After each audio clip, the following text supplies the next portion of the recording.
As we start to turn our attention to the 2025 fantasy season, let's run through some of my favorite Dynasty stashes this year. Guys that you can either get off of waiver wires right now or just pay very little for, or even get as a throw-in in your next trade. So, the biggest name on this list, and my personal favorite stash this year, is Dolphins running back Jaylen Wright, who is valued as the RB51 on Keep Trade Cut, outside of the top 170 overall. Just so we all remember, Jaylen Wright was a 4th round pick last year, coming in at 5'11", 210 pounds, running a sub 4.4 40-yard dash. He was an early declare out of Tennessee, coming off of a 1,000-yard rushing season as a junior, and a pretty decent pass catcher too. We didn't see all that much of him last year as the RB3 on the team behind Raheem Mostert and, of course, De'Von Achane, and even the parts of him that we did see weren't really all that great, averaging under 4 yards per carry, under 3 yards per reception. He never found the end zone, and it was just a massively disappointing rookie season for a pretty consensus top 5 rookie running back in last year's class. The reason why I love him heading into this year is just the opportunity ahead of him. We all said last year that Wright was probably drafted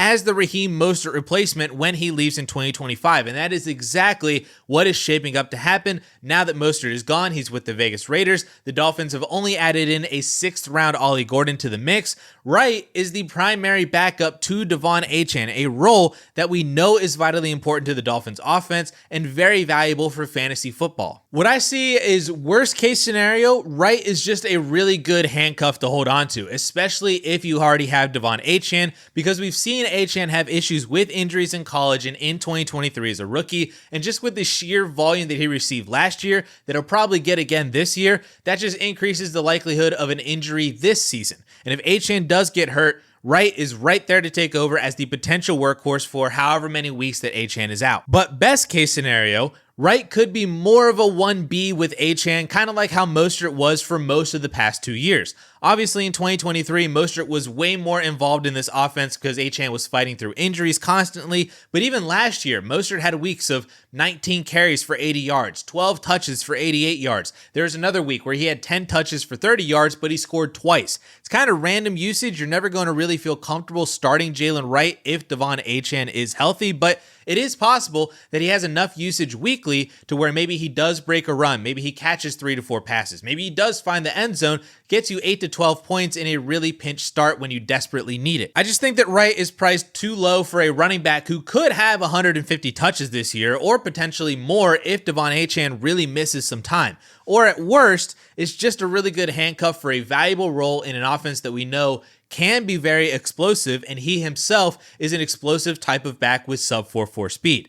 Solid pedigree, great athleticism, open opportunity in front of him. I mean, that's all we can really ask for with backup running backs in this value range in Dynasty. Now, coming in below Jaylen Wright in Keep Trade Cut value is our next running back to stash in Roschon Johnson. Now, the argument here is pretty simple, one that you might have heard already this year if you are in tune with Dynasty, but after Chicago balked on the running back position in the NFL draft, the depth chart for the Bears is DeAndre Swift, Roschon Johnson, and undrafted free agent Kyle Monangai. And as we all know, we've already seen how DeAndre Swift was treated in a Ben Johnson offense. In 14 games played in 2022, Swift saw only 99 carries for just under 550 yards and 5 rushing touchdowns. He did have 70 targets, so he was very viable for fantasy still as a PPR weapon, but the rushing numbers just weren't there at all. And Ben Johnson instead elected to use Jamal Williams a lot more, with 262 carries for over 1,000 yards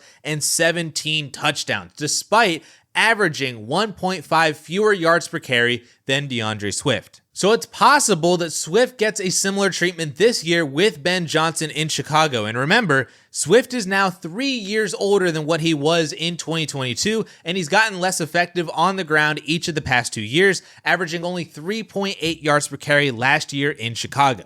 Now, granted, Roschon hasn't been any better. He actually averaged 2.7 yards per carry last year with the Bears with only 150 yards on the ground, but he did score 6 times, and he is very effective in those goal line and short to go situations. I don't think it's out of the range of possibilities that Roschon gets 200 or more carries this year, maybe gets to 800 to 900 rushing yards with this vastly improved offensive line, and even finds the end zone 10 or more times. I mean, he scored 6 times last year in a very bad Bears offense. Imagine what he could do this year with more scoring opportunities because they have more trips to the red zone. It reminds me a lot of the 2022 Dallas Cowboys, where Zeke and Pollard split carries throughout the year, with Pollard being more dynamic on the ground and being more useful as a pass catcher, but Zeke still managed 12 touchdowns, 970 total yards as a top 24 running back in both total points and points per game.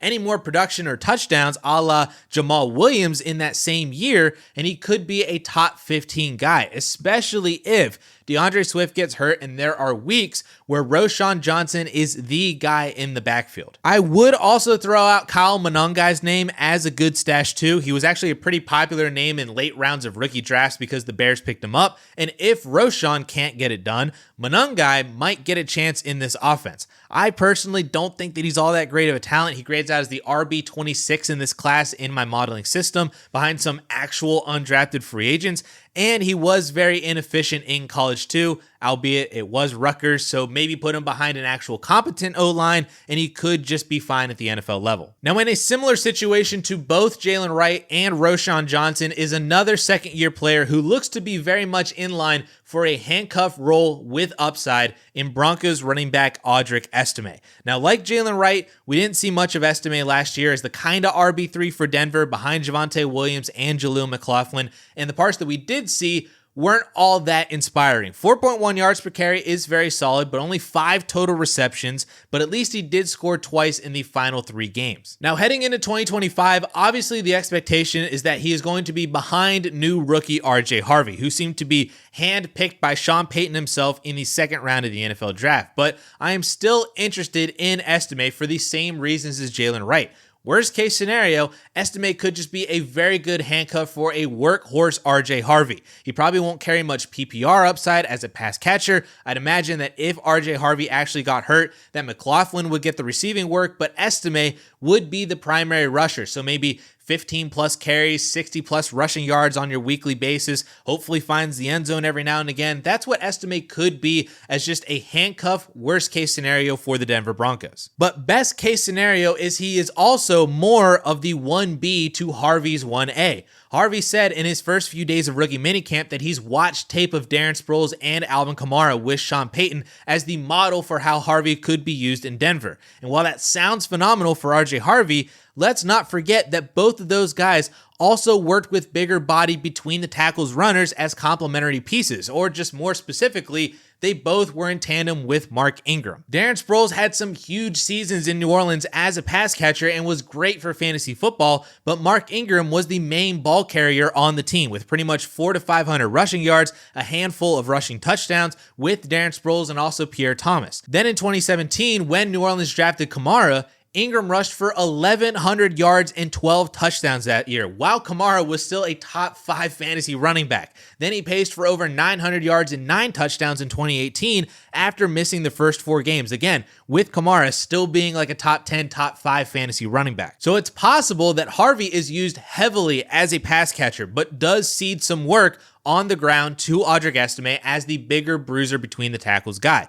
And if Estime is getting 10 carries a game, that's 170 over the course of a season, plus maybe 10 to 15 receptions here or there. I mean, that's what Tank Bigsby did last year. That's a bigger workload than Tyler Algier or Zach Charbonnet as kind of 1B handcuffs themselves. That is a flex option player in an up-and-coming offense that can get you out of a pinch when Harvey is healthy, let alone the upside that he could also have if RJ Harvey were to miss any games. That is best case scenario for a player going at RB62 on Keep Trade Cut, which is cheaper than Jaylen Wright and Roschon Johnson. And the last running back that I want to quickly mention is A.J. Dillon, who, if you weren't aware, is on the Philadelphia Eagles now after signing pretty much a vet minimum contract back in March. Now, A.J. Dillon is strictly a handcuff running back. There is zero upside that he'll have standalone value like Wright or Roschon or Estime could have because he's behind Saquon Barkley, and you just don't take Saquon Barkley off the field. And I will admit, I'm not even 100% sure that A.J. Dillon is the handcuff for Saquon Barkley. It might be Will Shipley, who is also a really good stash right now. The reason I bring A.J. Dillon up is because he was a solid running back just a couple years ago. He had 3 straight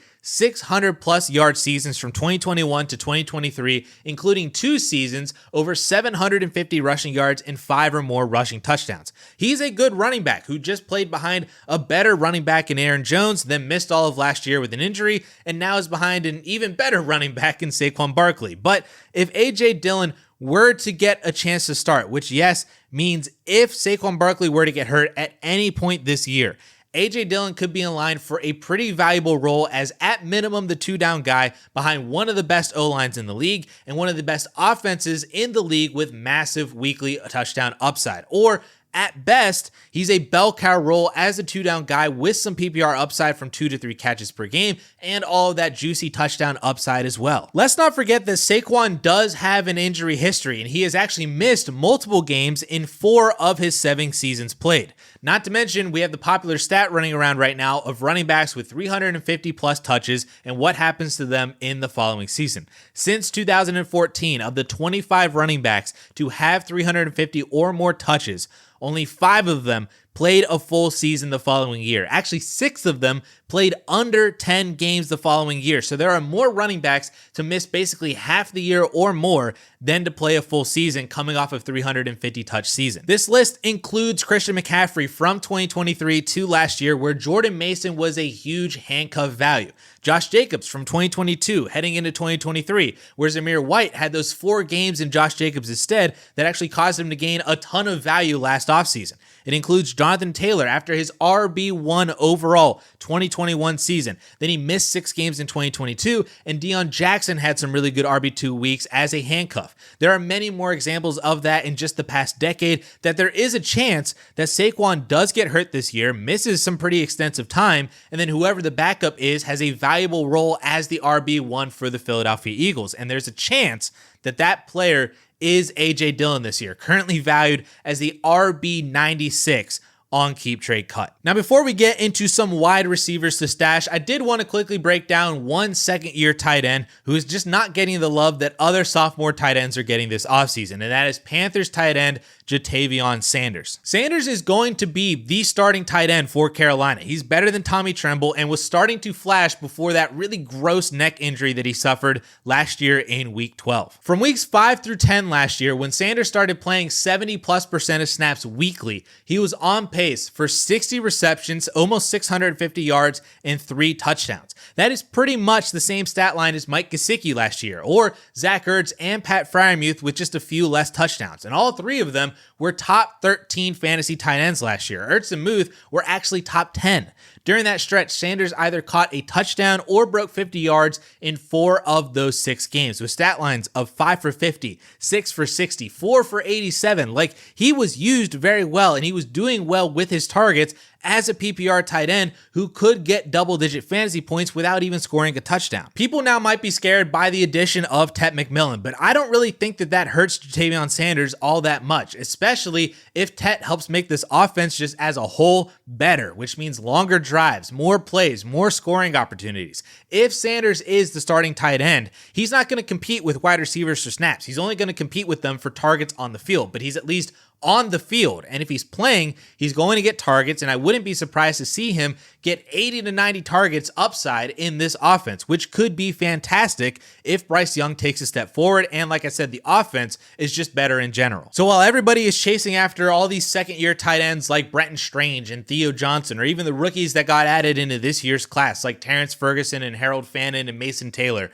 I'm taking a look at Ja'Tavion Sanders at much cheaper prices than a lot of those guys, and you could be able to just snag them very easily in your next trade. Now, as for the wide receivers, I have a list of 4 players that are all vying for wide receiver 2 duties on their own teams, which may or may not mean much on a season-long basis, but weekly, they could have spike weeks and flex appeal, especially if injuries do happen, and that could raise their floor or even their ceiling. So I have both Steelers wide receivers Roman Wilson and Calvin Austin. We have Cardinals wide receiver Michael Wilson and Commanders wide receiver Noah Brown. We'll start with the Steelers guys, who both now could get the wide receiver 2 role with George Pickens gone. Personally, my money is on Calvin Austin being more valuable for fantasy football, as we've seen him do it already last year with 550 yards and 4 touchdowns. And in the 9 games that he played at least 50% of snaps, not counting week 18, he paced for 850 yards and 6 touchdowns on only 65 targets. Give him more work as a more full-time wide receiver 2 in this offense, and he could be a very interesting ceiling player. Now, Roman Wilson, on the other hand, is interesting because of the draft capital attached to him, and we really haven't even seen him play yet. I personally don't even think he was that good of a prospect, but other people did. And he does fit a more wide receiver 2 like Jackson Smith and Jigba type role to Metcalf's wide receiver 1 role a lot better than a smaller Calvin Austin. He can be the PPR kind of guy, win that way for fantasy football rather than with the big plays that Austin usually does. I do worry a little bit that with the addition of Robert Woods that he does hold him back a little because Woods is pretty much the same kind of player as Roman Wilson, just like a decade older. So that's why I lean more towards Austin because he is the only player in his mold on this offense, whereas Wilson is competing with Robert Woods, though if Wilson is actually as good as he should be easily able to get over Robert Woods on the depth chart. So both of these guys are interesting enough to stash right now at the wide receiver position. Now, Michael Wilson is still the Cardinals wide receiver 2. They didn't do anything in the NFL draft to change that, so he's in the same role that he was in last year when he had 550 yards and 4 touchdowns, same as Calvin Austin. I did notice some splits that he was better in games that Arizona needed to throw and score more versus not, so if you could predict those matchups, he wasn't really a bad flex play at certain times throughout the year, with 6 games inside the top 40, 3 of which were actually inside the top 30 at the position last year. If you need a spot starter, a guy that you can pick up now, beat waiver wires for in season, you could do a lot worse than Michael Wilson as a depth piece, and then God forbid that Marvin Harrison gets hurt at any point this year, and Michael Wilson does slide into a more wide receiver 1 role for Kyler Murray. Then for Noah Brown, the addition of Deebo Samuel does muddy his role a little bit, but Deebo is getting older and less effective, and I think that he's just going to be more of the slot wide receiver, whereas Brown is going to be on the outside across from Terry McLaurin. We saw moments last year where Noah Brown was really good. He had games of 3 for 56, 4 for 58, 5 for 60, 6 for 71, plus the Hail Mary game against the Chicago Bears, all of that before getting hurt in week 13 and missing the rest of the season. But with Olamide Zaccheaus gone, Diami Brown gone, not much else for Washington behind him and Deebo Samuel, Brown could be a sneaky wide receiver 4 on a weekly basis, or better, with weekly upside for Jaden Daniels, especially if Deebo continues to miss games or just isn't that good anymore as he does get older. But then the last name that I really want to throw out there, and this is in more of way deeper leagues, like 25-man rosters minimum, more likely 30-man rosters or more, don't overlook Niners wide receiver Jacob Cowing. Cowing was their 4th round pick in 2024, so he was the other rookie wide receiver that they drafted with Ricky Pearsall, and I really liked Cowing as a prospect. He actually graded out as my wide receiver 16 in last year's class, ahead of Roman Wilson, ahead of Jermaine Burton, and even ahead of Jalen McMillan, which doesn't look all that great right now after what McMillan did last year, but Cowing is at least in that tier of interesting 2024 rookie wide receivers. He did miss some time last year, technically playing in 15 games, but he dealt with a hamstring injury during training camp, and that set him back in season as being really just a special teams kind of guy. He did play 2 games over 18% of snaps, and in those 2 games went 2 for 30 and 2 for 50. So he flashed very briefly over 4 receptions on the season, but we shouldn't throw him away just yet. The Niners, of course, lost Deebo Samuel. Ayuk is coming back from an ACL injury, and who knows how effective he's going to be in 2025. Ricky Pearsall looked great to end last year, but he's still largely an unknown for this offense. Juwan Jennings is going to be 28 in 2 months and wasn't heavily used prior to last year. I'm just saying that the pieces of the Niners wide receiver core aren't as set in stone as people may think it is or want it to be, that if Jacob Cowing can assert himself into his offense in training camp, through preseason, and through the start of the regular season, a Niners starting wide receiver is a valuable role for fantasy football. Again, this is the ultimate bottom of the barrel stash if you are in deep leagues. If you don't even play in at least 25-man leagues, you probably should just leave Jacob Cowing on waivers for right now. But if you are in a deep league and you're just trying to find someone to add on waivers who maybe could do something, I would take a look at Jacob Cowing to stash and hold on to for the next couple of months and into the start of the season.